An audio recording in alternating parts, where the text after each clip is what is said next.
প্রিয় ভাই, সবাইকে সালাম। আশা করি সবাই ভালো আছেন। আপনাদের চাহিদার উপর ভিত্তি করে বা আপনাদের ভালোবাসার উপর ভিত্তি করে আজকে ডিএমএক্স 512 এসকেবিটা কমপ্লিট হয়ে গেল।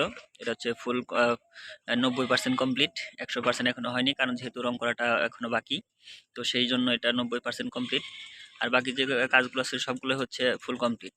তো যদি আপনাদের স্টেপ বাই স্টেপ কাজগুলো দেখাই, এটা হচ্ছে আপনার 12 মিলি গর্জন প্লাইবোর্ড, আর পিছনে হচ্ছে চেন কবজা। দেখেন, জিনিসটা যতই ছোটো হোক না কেন, আমি সবসময় চেষ্টা করি চেন কবজা ব্যবহার করার জন্য, কারণ চেন কবজাটা ব্যবহার করলে সবসময় এটার টেকসইটা একটু বেশি হয়, কারণ পুরো বোর্ডটাকে বা উপরে ঢাকনাটাকে যেহেতু পুরোটাই ধরে রাখে। আর এটা হচ্ছে আমাদের দেশি লক। এখানে চাইলে আপনারা চাইনিজ লকও ব্যবহার করতে পারেন, কিন্তু সেই ক্ষেত্রে আসলে এই ছোটো জিনিসের প্রাইসটা অনেক বেড়ে যাবে, যেহেতু একটা লকের দাম হচ্ছে, চাইনিজ লকের দাম হচ্ছে 160 টাকা পিস। তো সেই ক্ষেত্রে বেড়ে যাবে। আবার দেখা গেলো চাইনিজ স্যান্ডেল যদি ব্যবহার করি, সেটা হচ্ছে 300 টাকা, সরি, দুইটা 350 টাকা। তো সেই ক্ষেত্রে আপনার প্রায় 500 টাকার কাছাকাছি শুধু আপনার দুইটা হ্যান্ডেল আর হচ্ছে একটা লকে চলে আসে। তো সেই ক্ষেত্রে আবার রং, প্লাইবোর্ড, মজুরি সব কিছু মিলে আসলে দামটা বেশি পড়ে যাবে বলে আপনার এখানে ব্যবহার করা হবে হচ্ছে এসএস এর হ্যান্ডেল। আসলে ছোট ছোট জিনিসের ক্ষেত্রে এসএস এর হ্যান্ডেলটাই অনেক সুন্দর। দেখেন, জায়গাটা অনেক ছোট, যেহেতু স্পেস কম, এর জন্য ছোট এসএস এর হ্যান্ডেলটাই অনেক সুন্দর। আর এটা হচ্ছে আমাদের দেশি লক। এটা হচ্ছে 12 মিলি গর্জন প্লাইবোর্ড। এটা হচ্ছে সিঙ্গেল এক বোর্ড না, এটা হচ্ছে ফুল বক্স। এর আগে যে এসকেবি কিছু সংখ্যক এসকেবি ছিল, সেগুলো হচ্ছে আপনার সিঙ্গেল একটা বোর্ড ছিল পরে। আর এটা হচ্ছে আপনার ফুল বক্স। সবগুলো এসকেবি এখন ফুল বক্স আকারে চলে আসছে। দেখেন, যদি আপনাদের একটু খুলে দেখাই, একটু খুলো তো। দেখেন, এটা হচ্ছে ফুল বক্স। এই যে দেখেন, একদম ফুল বক্স করা। আসলে ছোট কাজের পরিশ্রমটা একটু বেশি, কারণ ছোট ছোট কাটিং, ছোট ছোট জয়েন্ট, ডিজাইন, ফিনিশিং, আপনার ফিনিশিং সবগুলো আসলে দেখতে হয়। এত ছোট ছোট অনেক সময় মিলাতে গেলে অনেক সময় কষ্ট হয়ে যায়। একটু বসাও। যদি ভিতরে ফিটিং এর অংশটা আপনাদের দেখাই, এই যে দেখেন, এই পাশ থেকে এখানে হচ্ছে আপনার 200টা পরিমাণ এখানেও ক্লিয়ার আছে।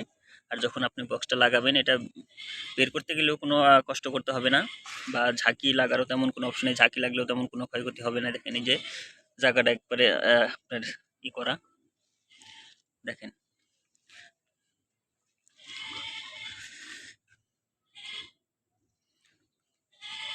আর বের করতে গেলে একদম ইজি, যেরকম ভাবে বের করবেন, সিম্পল। আবার হচ্ছে এরকম ভাবে বসিয়ে দিবেন, তারপর হচ্ছে আপনার ঢাকনাটা লাগিয়ে দিবেন। এই যে বাস, লেগে গেল। এটা হচ্ছে 512। এটার রেটটা এখনো নির্ধারণ করা হয়নি। এটা আপনার যখন ফুল কমপ্লিট হবে তখন একটা হিসাব করে তারপর হচ্ছে এটার রেট বা দামটা দেওয়া হবে। বের করো। ভিতরে এবং বাহিরে, যে ভিতরে যে জায়গাগুলো দেখতে পাচ্ছেন, এগুলো সবই হচ্ছে কালো রং করা হবে, ভিতরে এবং বাহিরে যা আছে সব। আর যদি কাজের ফিনিশিংটা আপনাদের একটু দেখাই, আর জিনিসটা ছোট হলে আসলে কাজটা কীরকম ভাবে করতে হয় দেখেন। প্রত্যেকটা জয়েন্ট থেকে শুরু করে প্রত্যেকটা জোড়া সবগুলো হচ্ছে মিলাইতে হয়। দেখেন,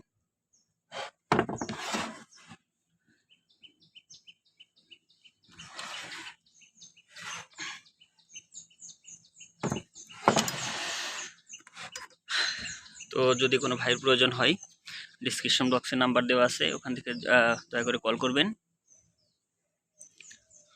তো সবাই আমার জন্য দোয়া করবেন, যেন এইরকমই আপনাদের সবসময় ভালো কিছু দিতে পারি। আমার জন্য দোয়া করবেন। আর সময়ের সাথে সাথে আসলেও সবগুলো কাজেরই আপডেট চলে আসবে, নতুন নতুন কিছু কাজ আসবে। আসলে এটা ইতিপূর্বে বা এর আগে ছিল না, এখন আবার চলে আসছে। তো স্টেপ বাই স্টেপ সময়ের সাথে সাথে নতুন নতুন যে কাজগুলো আছে সবগুলোই করা হবে, শুধু সময়ের অপেক্ষা।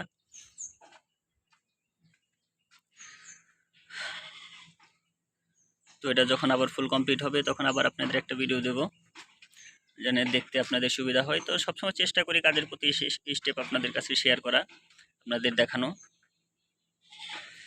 প্রতিটা অংশ। তো সবাই ভালো থাকবেন, সবাইকে সালাম, আসসালামু আলাইকুম।